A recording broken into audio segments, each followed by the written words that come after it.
You're listening to another ambitious entrepreneurnetwork.com podcast, the voice for entrepreneurs and small business. Now, onto the show.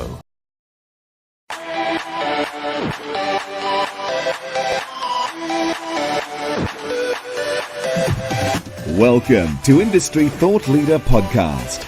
Stand out, be heard, influence.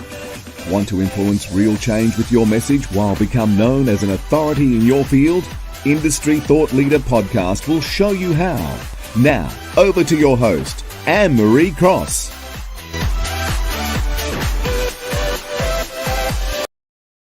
And welcome to another episode of Industry Thought Leader Podcast, brought to you by Podcasting with Purpose, helping you to stand out, be heard, and become that influential voice in your industry with a podcast. I'm your host, Anne-Marie Cross, the podcasting queen. Now, I'm going to introduce someone to you who is herself a podcast pioneer, and I know she's going to blow you away with all of the things that she's going to share on today's show. But before we do, just a reminder for those of you who have reached out or you are thinking about launching a podcast in 2020, but you just don't know where to get started, a reminder that the doors are closing soon for my Podcasting with Purpose. It's the 90-day idea to launch your Thought Leader podcast. It's an immersive program.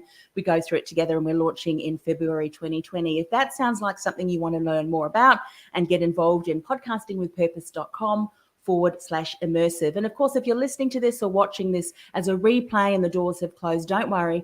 Add yourself to the wait list and you'll be the first to know when we launch again in the new year. Let us dive into today's show.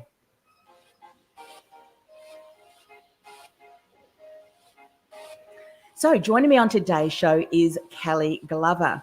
Now, Kelly, she is herself someone who has been involved in podcasting since 2007. But now she is the founder of the Talent Squad, and she specializes in booking podcast interviews for entrepreneurs, for authors and experts, and of course, people who are aspiring to become industry thought leaders. Now, with her 18-year track record and working in media, and of course, as I mentioned, she's starting podcasts in 2007. She's hosted her very own syndicated show, radio. She's worked as a talent agent, a celebrity interviewer, and she's produced award-winning podcasts at the network level. Now, on today's show, here's what Kelly is going to share. She's going to share, are you ready to pitch to podcasts? She's going to share 3 things that you need to know before you hit send. She's going to talk about the anatomy of an online press, and what you need, or press kit, so what you need to have in it and what you don't. And she's also going to talk about the top 5 benefits of being a podcast guest. Welcome to the show, Kelly. Thank you, Anne-Marie. It's such a pleasure to be here, especially with a pro like yourself. So I'm ready to just absolute podcast nerd out with you. You know what I'm so excited about now, and it's been growing for a while, many years ago, and I'm sure you had the same thing when you mentioned, you'd worked in podcasts. People would go, what's a podcast? Isn't it wonderful now that we don't have to explain what a podcast is? Yeah, I was watching Channel 10 News last night and they spoke about Sandra Sully, I think, having a podcast. So for it to be on the nightly news report, touting it as an amazing thing is very different to when I started, and people are kind of in radio laughing at you a little bit going, she's in podcasting, and now it's changed. Now everyone's going, how do we tap into that space, which is awesome. Just before we dive into the things that you wanted to share, and I know you're going to provide value in that, what have you seen? I'm just interested, what have you seen as some of the things that have changed maybe since you first started podcasting, other than the fact that so many more people are starting to listen and consume that media? So the change has sped up so much, Anne-Marie, in the last, I would say, 3 years. So I got in about 2007. I was starting in community radio at Triple R. And back then it was radio with the ads cut out and the music cut out. That was a podcast. It was so complicated. Yes. I can't even explain what I had to do to get it up and on because it was really difficult. And now you've got a Libsyn or whatever the platform, Whooshka, and it's like just dragging and dropping a file. So the ease at which anybody can access it now is amazing. And like you said, it's gone from, perceptually a guy in a garage under a blanket talking to his mates about whatever chatty chat, nothing, to a newsreader on the nightly news saying, hey guys, I've got a podcast. Yes. So I think the evolution in the ease of use, in the barrier to entry, in in who is doing it. Everything has changed in every aspect of podcasting. Yeah. I mean, no one really has a reason not to start. And one of the things that I'm often approached with, I'm worried about technology. You know, what microphone should I get? Now, obviously, the sound quality, there needs to be a level of quality there. But really, I first started and used a headset. In fact, when I hired my first mentor after the 2 years we started in 2008, I did not use the headset. I just started using, because I got a brand new, Apple. And they said, the audio teams, I think we can improve it slightly. What are you using? I said, I'm not using anything. So technology has just really improved. But I remember back in that day, we had Blog Talk Radio, and I'm sure it has now improved. But if I go back and listen to it, the sound quality, it sounds like we're underwater in a submarine. It's shocking. So really, no one has if you think good technology is too hard, as you've said, I totally agree. It is so easy. It is. Blog Talk Radio was kind of sounded like two tin cans and a little string, but it was easy to use and great way for people to get started. And on what I'm using today is just an ATR 2100 plus a $15 mic stand and a little $3 pop cover. So it is easy and economical to get started with good sound. Yeah, and I equate that to, would you show up to a job interview wearing shorts and thongs? Probably not. If you're showing up to a podcast interview, you need to sound your best because all you have is the sound. Yeah, exactly. So you can get in at an entry-level price. Yeah. And one of the things, and we're going to dive into this now, because of the ease of getting started, it's fantastic. However, one of the things that I always say is you really need to worry about your message before the make and model of the microphone, because if the content is not engaging, compelling and interesting, people are just not going to stick around and listen or want to subscribe and come back for. Similarly now, and this is an area where you're really showcasing your expertise, where business owners who are looking at tapping into the audience of podcasts, other podcasts around the globe, yes, it is easy to reach out to them, but because now there's far more competition as far as, getting on those shows, there are things that you should be doing and things that you shouldn't be doing. And can I tell you, Kelly, from someone who has been getting emails and communication, can I come on your show?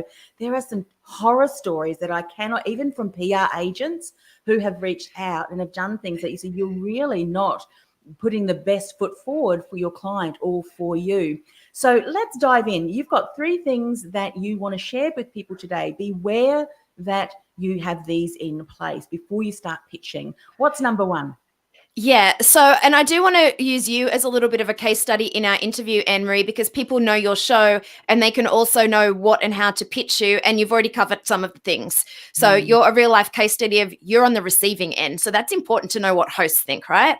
Yeah. So the first thing you need to have when you pitch the podcast is, as you said, messaging.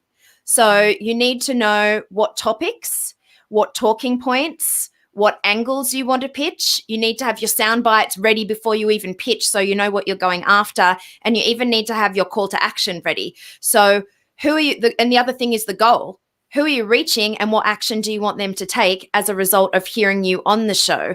So it's starting with the end in mind and then reverse engineering it. Yeah. And those are, so the messaging and the goal, because otherwise you're going on, you're having a nice chat and you're going to be disappointed that what you didn't even know you wanted isn't happening. So you're never going to succeed. Yeah, exactly. And one of the things that you then want to go and find out more about is that show relevant for me? Because some of the outcome that you may want or what you're looking for may be a completely different audience. So, one of the stories that I'll often share is, as I was reading an article and where one speaker didn't do this, and you can use it the same, for a podcast. So the examples that she used was not relevant and in actual fact offended the audience. So similarly, who is the audience, and what kind of information is that podcast known for? Is that something else that you see many businesses not doing in their research? Yeah. So that's, you figure out your messaging, you're figuring out your goal, and then you're figuring out like part of who you want to speak to, what action do you want them to take. So when you're sourcing, it's quite a process of finding the show before you even pitch. So it's, number 1, does the show have guests? You will be surprised how many people pitch a show where they don't even have guests. Yes. There are women's show talking to mums, and males will pitch them when all the guests are mums.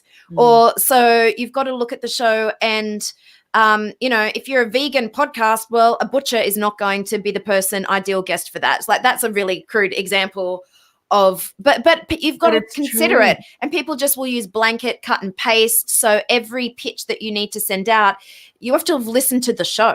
Yeah. And it's about, are you a fit for the show? Is the show a fit for you, but are you a fit for the show as well? It's got to work both ways. Yes. And you also are competing against the back catalogue. So if you've looked there and there's been 10 people with the same message and content that you already have, well, it's not smart to pitch that show, because it shows that you don't understand what's gone previous to you. You don't understand the guest mix. So I would not pitch something someone 2 episodes did before me, because you've already covered that. Yeah. Which isn't to say that I wouldn't be a great guest. I just have to pick something else to pitch to you. And if it was a year ago, fine. But 2 weeks ago, probably not. Yeah. So there's a lot that goes into even before you pitch. The other consideration are, what has the guest lineup been?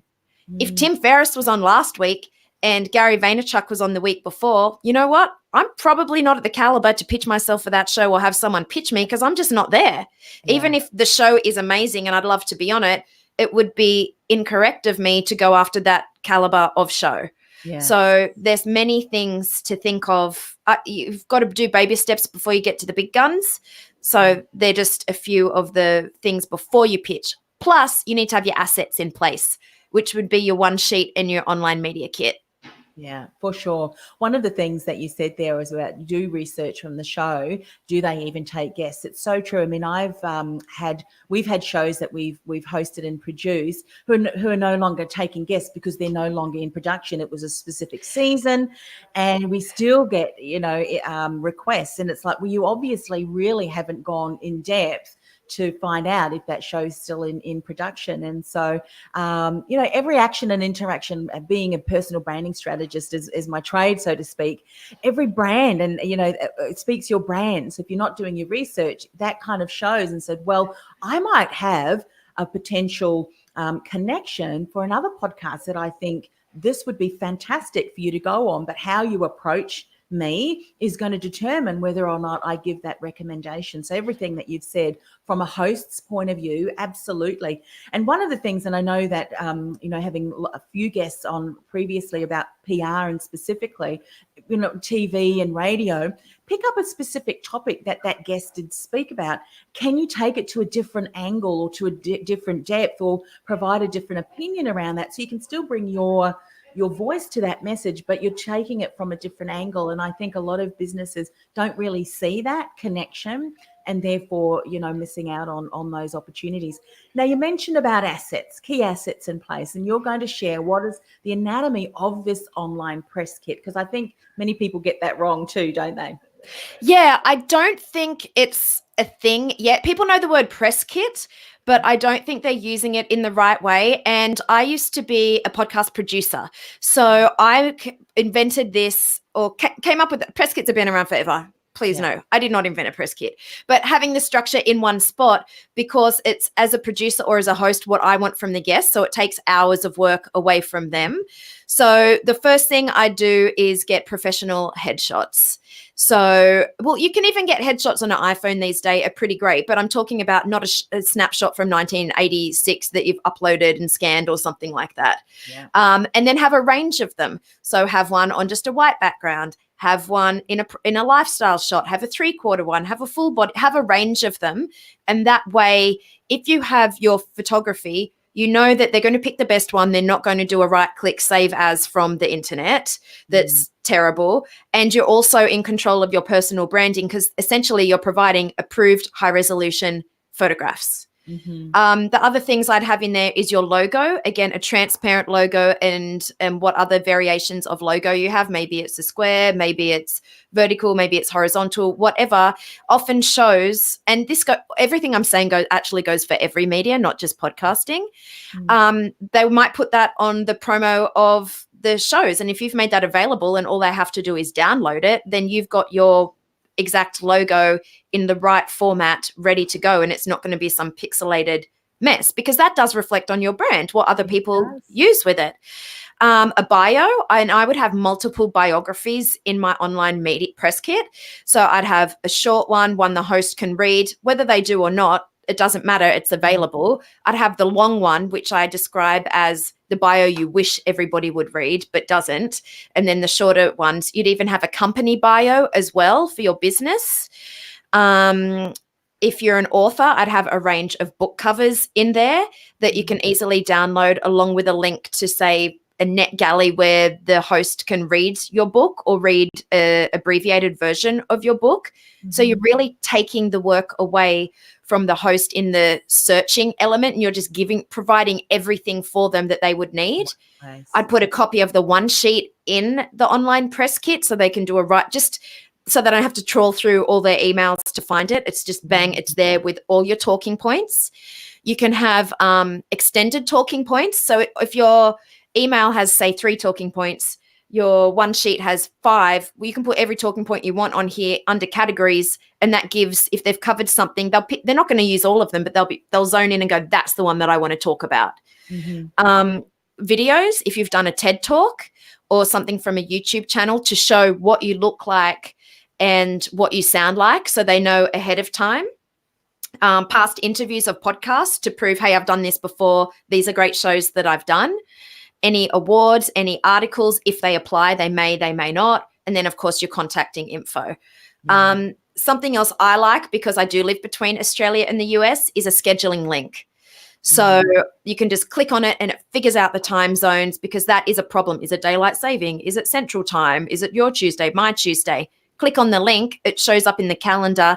And if daylight changes or you move countries, it will show up in the calendar correctly.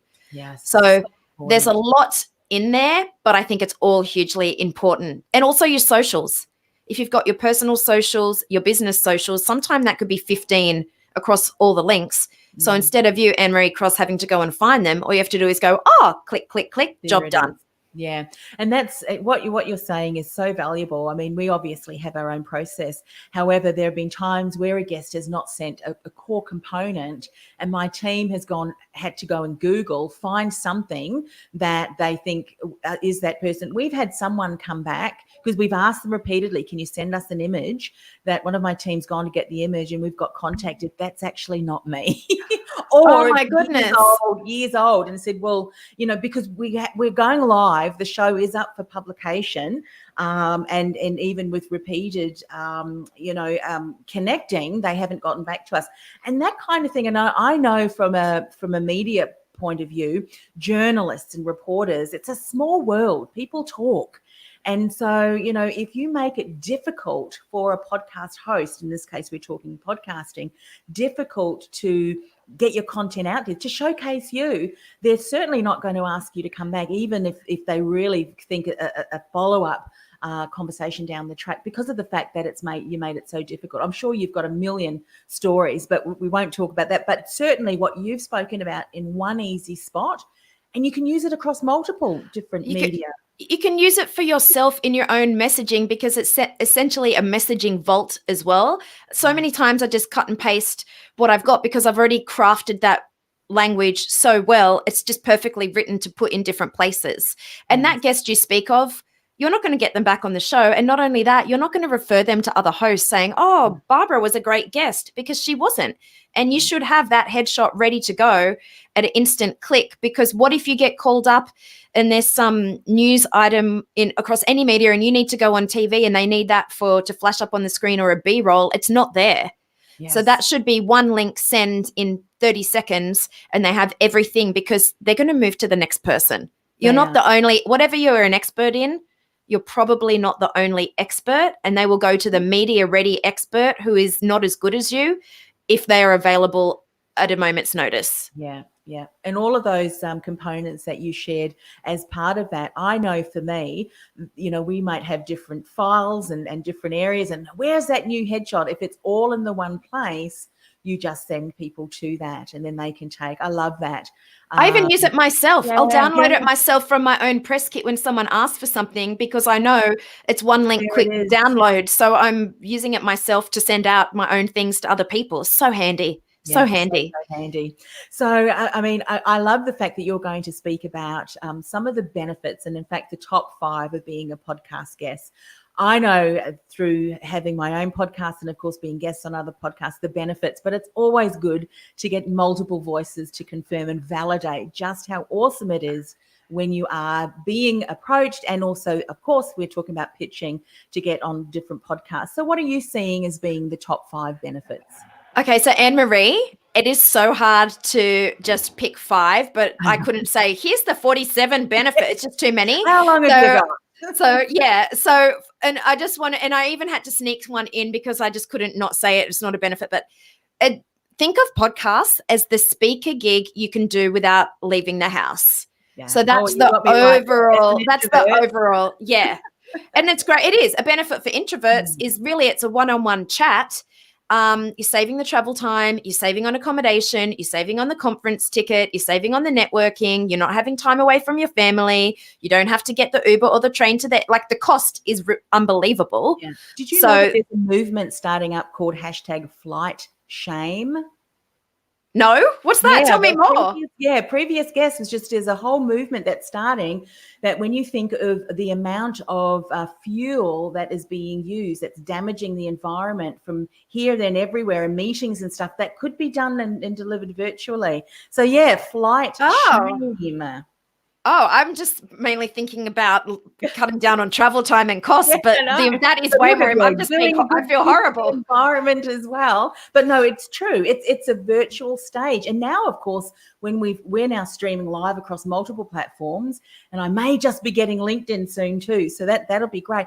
I mean, what opportunity that you have to be able to not only do an audio but also video component and streaming too. Amazing.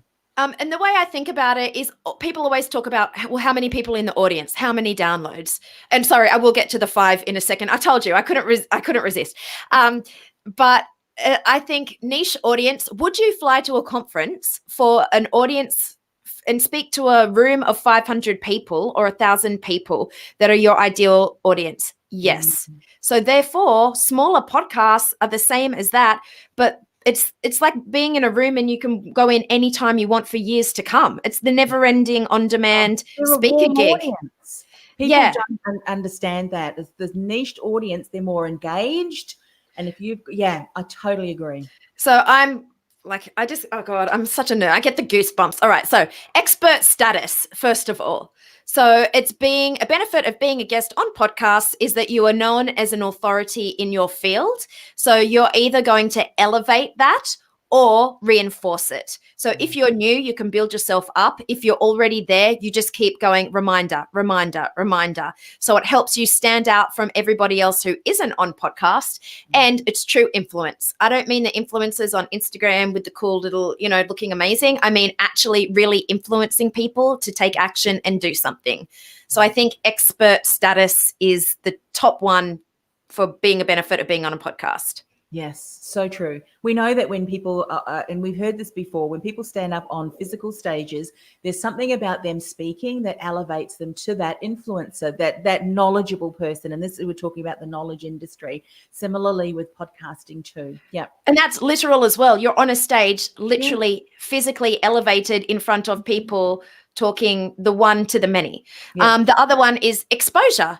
So that would be exposure to new audiences, exposure to a niche audience, and exposure to an engaged audience. Yeah. They're already curated. So it's not starting your own audience from scratch, speaking to the same people. It's speaking to other people's audiences. So I look at that as, instead of throwing one party yourself annually, you can go to 52 parties a year and don't have to do the dishes. All you have to do is show up. Yes. And just be awesome. One thing that you're talking about that reminded me of a conversation that I've had often too, as a consumer of podcasts and my own behavior, and also studies and other things that I've read in the past too of people who are doing research on podcasting. There's something about a podcast listener that is engaged with that particular host, that when that host brings on that person, the trust that's been built with that host, if that host seems to be trusting of that person and that trust is passed on. How many times I've listened to a podcast and they said, oh, you need to get this person's book, or you need to do this. I'm there on my phone going, over to Kindle. And so we are invested in that. And so the purchase and the buy-in is so much greater for that smaller niched audience. Yeah, it's funny that you say that, Anne-Marie, because the next one I've got is relationships, but there's two relationships, okay? So one is the audience, which is a warm introduction from the host, which is exactly what you've said. And it's like if you're going on a date, if you're on whatever a dating app is, I only do it once a year annually, then I give up. Like, that's it for me. But or your friend says, hey, you know, this is Jeremy. I've known him for 10 years.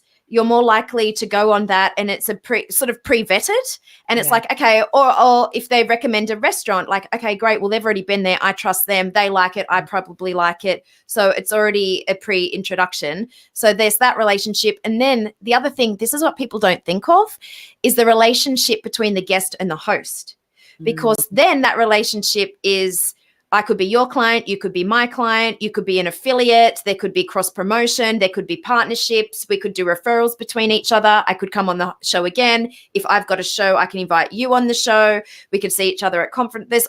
So the relationship between the guest and the host is often actually can turn into a client or a relationship more beneficial than someone that listens to the show. So they're more relationships as well.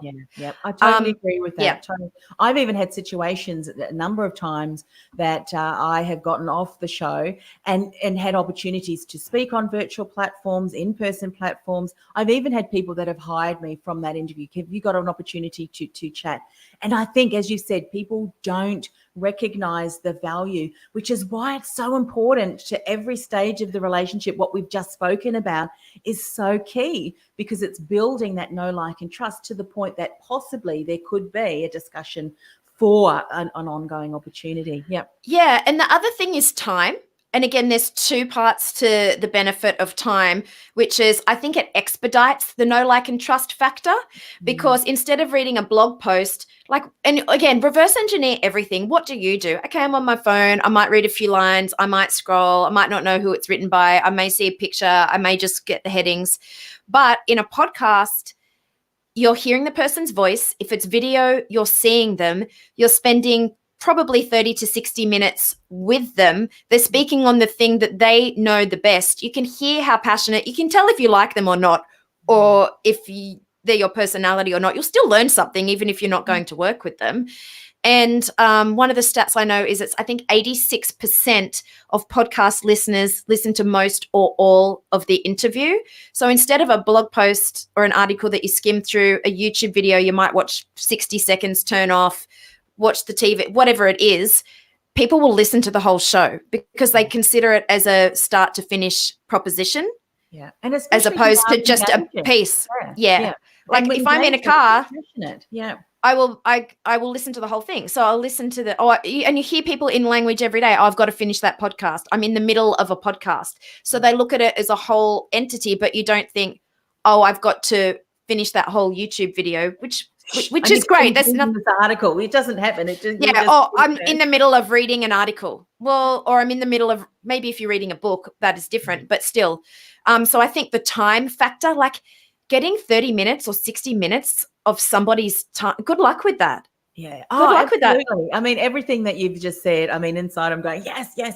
One of the things that I have often read, I mean, and I've even asked my community, what would you rather, what do you think has the most impact? Reading LOL, as in laugh out loud, or hearing something? I mean, I don't know about you, but if I hear people laughing, there's something in me that just starts laughing. I don't even know what they're laughing at, but I'm compelled to laugh. That's the kind of engagement you have with the audience. And I think that the podcast is the next step. So if you see a Facebook ad, if you see a post, if you're in a community, if you read a blog post, you see a video, this is actually the spending time with someone, which is what all those are leading up to. So it just jumps straight to that.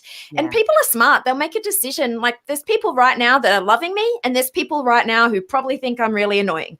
And that's great, because then that rules me in or rules me out, and that's fine. You'll still learn something. So I think it rules in and rules out who you are the best person for. The other thing is the SEO benefits. So most shows have show notes. In that, if you use your keywords in the interviews, if they get transcribed, if you're in the show notes, you've got backlinks. So people will, from this interview, find me they will go to you, and then I'm a secondary of that. So you show up in all different places, not just your own website. Yeah, so true. And same for you. It's brilliant. One of the strategies that I often will use if I'm working with someone to launch their own podcast, especially if they've got an SEO team, and the SEO team says, well, our strategy is going to be to really rank high as we can with these words and phrases. So if we can, and it makes sense, and in this one instance it did, the name of the podcast were the keywords that they wanted to rank. So every time someone mentions as that key, that keyword or the name of the podcast, bang, there it goes. So true. And these things are all these little golden nuggets that I think people don't know about, or they don't do correctly, or they haven't taken the time to really have a clear strategy around. And you continue to do that continuously on every single pod. It's not going to take long before you get a reputation as being a great guest. You provide awesome value. You're a nice person and they want to hang out with you anyway, that you will start to be recommended. And of course, the people that you attract from those audiences who may be at a stage that they want to know more because they're ready to make a decision, as to getting support. So yeah, so valuable. What would you say? I mean, we could probably talk for the rest of the day on this. Yeah, that's just 5, guys. That's just 5. Yes, yeah.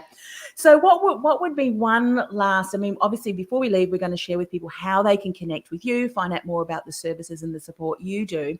But if you were to leave with one insight, particularly for someone who may, I mean, if after listening to you now, but if they're not yet convinced that either starting a podcast and getting on other people's podcasts is a great strategy moving forward, thinking about where you see now podcasts heading, if people aren't implementing this strategy soon, where do you think that's going to leave them? Because podcasting, even though it's been around for a while, it's still quite new in the terms of marketing, isn't it? But if people aren't tapping into this media, where do you think that's going to leave them? I'm going to say something unpopular here, Anne-Marie, and you need to start yesterday, because I can already see I've been guest booking full-time since 2014. Oh my goodness me, that's 5 years. I've already booked like 2,000 podcasts. I'm not great with maths. I just had to do it. Is that correct? Oh my gosh, goodness me. And it's getting so competitive. And the shows, the longer they're around, the harder it is to get in there. And I've seen shows that I could book my clients on before, even though I know the host and I'm pitching them there. Well, I contact them and they're saying, well, yeah, now we're after Will Smith or whatever, where I used to be able to, my clients would be there. So the quality of the shows are moving up. The ranks of the guests are moving up, and shows that might get 1 pitch a day maybe now be getting 50 pitches a day. And so there's a weekly show has 52 spots. 50 pitches a day is like 18,000 a year. So what are you going to show up as one of those 52? So you have to really be prepared. And you also know it's competitive. Yeah. But then it's, what do you do once you have that opportunity? You've got to nail it. It's not enough just to land the interview. You have to strategically be smart about how you present yourself in that interview. Otherwise, you're going to be the lady without the headshot, and you're wasting your money and your time and the other person's time.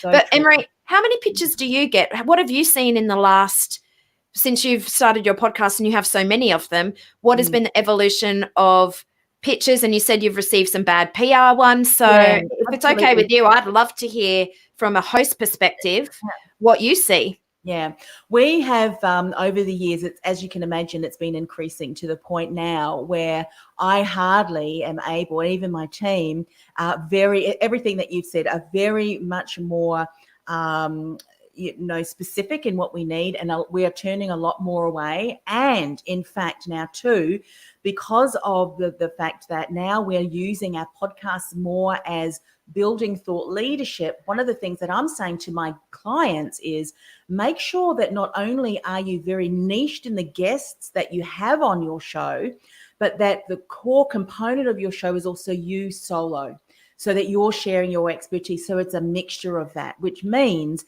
that there's less shows of the 52, that unless, of course, someone just wants to do an interview show. Something else that I'm also noticed too is the fact that we know now, and you and I have just confirmed this, that people are now using their podcasts as a way to network and build relationships. So that means that people who have already got podcasts and who have been podcasting for a while, or they are thought leaders or aspiring thought leaders, and they're providing valuable content, they themselves are now networking with other podcasters, which means there's a reciprocal, let's get on my show, I'll go on your show. And so that's minimizing the time slots that are available and open for just businesses who may not have a podcast, never want to have a podcast. But again, that's additional competition and time slots that are just not available anymore, to the point now where I have turned away previous awesome people such as yourself, other interview booking agencies.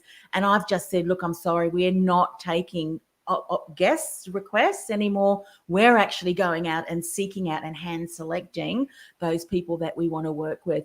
And in actual fact, someone came and said to me, we would like to know the how many downloads that you've had. And instantly I went, aha, because here's the thing, when you are invited, and I agree with everything that you said, when someone is requesting, can I come on your show?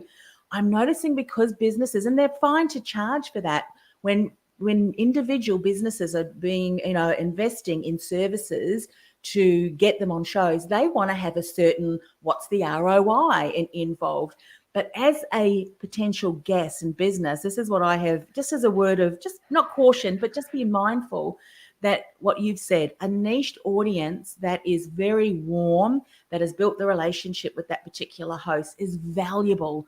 And so if you lead the conversation with how many downloads do you have, or how long have you been going for, you're tarnishing the opportunity. And I've just said to them, look, well, we're listed in the top 4 or 5, over the years, but we're not taking guests anymore. So, yeah. Never ask that. Never, ever ask that, ever. Just advice to everybody.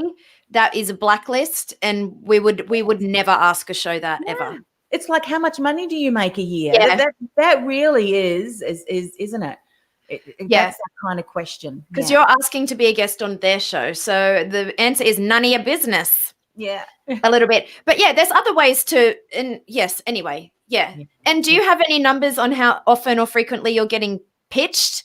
Or I'm sure it's, I actually expect it's thousands of times a year. Yeah, yes, it is. I mean, you don't have to reveal it, but I just, you might not even know. I'm even finding people connecting with me on LinkedIn now. Love to connect with you. I'd love to come on your show.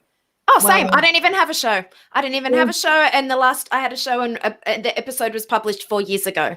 Yeah. Yeah. So sometimes I'll say, oh, and what show would that be?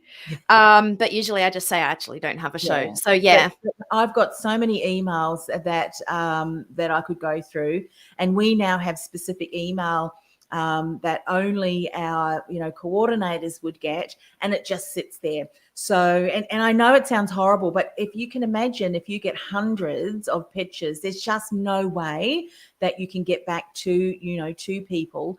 And so, we're even thinking of setting up autoresponders to say, we used to like to respond personally and say, look, we'll put you on the wait list. And if we're going, down that track. But and it's ever increasing, and there's so many different things that even are starting out too. I mean, you get people that are coming in and saying, hey, we can help like and share and get your podcast to the top of iTunes or Apple Podcasts, that kind of stuff. And it's like, no, don't do that kind of thing. We just block, and we just don't even bother with those kind of emails. And so what are you looking for in a pitch? What do you love and what do you hate? Well, I love, obviously, if someone has listened to a show and and you can tell by the email, because one of the things that I warn people, don't write, well, obviously you have your standard, like, kind of information that you send, but you can tell when people do things like mass email, dear so-and-so, and you know that because it says, list of podcasters or whatever. Or what they've done is they've copied and pasted your particular show in there, and it's a different font. Just little things like that, you can tell. It's just not personalized. And I think it's even in stages. Like, someone might follow you for a little while and they'll see a comment on Twitter or something like that, and then they'll comment back, or they'll give some value or contribute into the conversation. Because I'm now looking for people who are thought leaders in their industry, or who can talk about some topic to help people become thought leaders. So I'm more interested in what's going on around, in that, and can you participate in a conversation? And then from there, there might be an opportunity to pitch. So we're probably at that stage. But really, someone who has listened to the show, who's aware of the audience, and who has given, some topics that they know would be relevant, and those sound bites, if you will, in short, succinct, statements of the value that they're going to offer. And if they can tie that back to a couple of shows that we've had, that kind of thing makes the most impact. I think looking for the gaps is important as well. Like if I look through your back catalogue and I see, oh, you've talked about this, this, and this, but not that, I see the white space. I'm like, hey, have you thought about this? And then therefore I'm offering a topic that you haven't covered that you might like. And also I'm referring to, you can build on previous topics that show listeners would appreciate. And also, again, the what nobody else is talking about but should be. Yeah. Why talk about the same thing? It needs to be something different. That's always been my my philosophy too. And in fact, often people say, I want to get the big names on my show. How do I do that? I've always had the opposite. I don't want to talk to the people with the big names. The reason being is they're so promoted already, and they've probably got their own podcast. Everyone knows pretty much everything anyway, and they can find out on. I want to talk to the people who are doing great things, who are, who are most relevant to my audience. And so for me, that's the kind of person I'm looking for. What's that unique story? An angle that obviously is very much relating to my audience, for sure, and relationship building. There's a lot of different avenues that I'm looking for in in guests, and you can tell the people who are just in it for their own publicity. And I think we're at a stage now where the world is small, and it's getting smaller with the connections being made. And I think you look at podcasting not just as a PR exercise, which it is, of course, but it's a relationship building exercise, because, and what you've said so beautifully, and I agree with and say all the time too, you're building a relationship with that host, and but also into other opportunities. But also you need to walk your talk. So if you're saying the thing, you need to have done the thing or do the thing, or you know what I mean? Walk your talk. I think that's hugely important. And don't hold back. And don't say in my book, in this, in that, in my course, blah, blah, blah. Otherwise, you'll sound like a used car salesman, and just leave it all on the table. Yeah. That's the way I look at it. I'm like, what I tell you is what I know. Yeah. If you give so much value that people are going, oh my gosh, I need to take notes, then they're going to remember you. They're going to remember you. I know that they're the sort of people that I want to go and stalk and find out, do they have a podcast? What can I access of theirs? Rather than being so sparse and saying, well, you can get more of my book. I mean, I think those days are gone where those pitchy kind of, I know I certainly wouldn't do that. And I wouldn't expect someone to do that on my show either. Don't get me wrong. If you're an author, please say the name of your book. I need to know it so I can look it up, but also it's not multiple never ending references to it. And I think also have some interview practice. Winging it is a waste. So even if you practice to yourself just with your little computer, talking to yourself, getting used to it, it's going to make you a better interviewee. So when it comes to the real thing, you've got your talking points, you're comfortable with your messaging, you can answer the questions. If the host hasn't read the book, just assuming the book or the website, done the research, whatever it is. I know you do significant research, Anne-Marie. You are definitely not in this category, but sometimes you have to run your own interview from the inside without taking over and being the host, and that is a skill. Yes. So I think people think, I can talk, I can do a podcast interview, I'm great. Well, that's the same as me saying, I can run a 5K, I can go to the Olympics. No, I can't. So you just need to do your practicing before, and practicing is all it is in private before you take the stage, in which case is a podcast. It's so true. There are so many different communication strategies and techniques. And we hear a lot about storytelling. And so what people do, they go to either extreme. They go to too much selling, or, they don't use compelling ways of sharing a story that compels people and entices them to want to know more. So one of the things that I'm starting to talk about a little bit more is, really compelling storytelling will get, effective story selling. But you've got to do it in a very strategic way, drop little seeds and metaphors and that kind of, case studies. When you bring it forward with authenticity and it's engaging and building rapport because you're tapping into the nuances of your audience, that's when the storytelling becomes that story selling. You don't need to push. And unfortunately, a lot of people are still getting that stuck, which is a whole different story and podcast episode on its own. But I've loved our conversation today, Kelly. How can people find out more about the Talent Squad and what you do? Do a little bit of a pitch. You've provided so much value. Would love for you to share a little bit more about what the Talent Squad does and how they can connect with you. Great. So thetalentsquad.com. I always just give one call to action. That's just another little tip from inside the interview. So thetalentsquad.com. And we do book entrepreneurs on podcast tours. And also, if you want to DIY, we teach you how to get your own messaging in place, how to pitch the media, and then also how to get the strategies so you nail the interview. So you can pitch yourself or you can do an agency, but just get in now regardless of what you do. Start getting yourself on podcasts and start from the lower level and work your way up that ladder. Yeah, fantastic. Before you know it, you'll be on Anne-Marie's web interview, maybe. Yeah. Maybe. Oh, start your own. And we can help you with that. There we go. So thetalentsquad.com. Look, Kelly, I have absolutely loved speaking with you today. As I mentioned, we could probably geek out about podcasts for the rest of the day, but we'll certainly leave it here and encourage those of you who are looking to become more visible through booking yourself and getting featured on other people's podcasts. Please go and check out Kelly at thetalentsquad.com. Thanks once again for coming on the show, Kelly.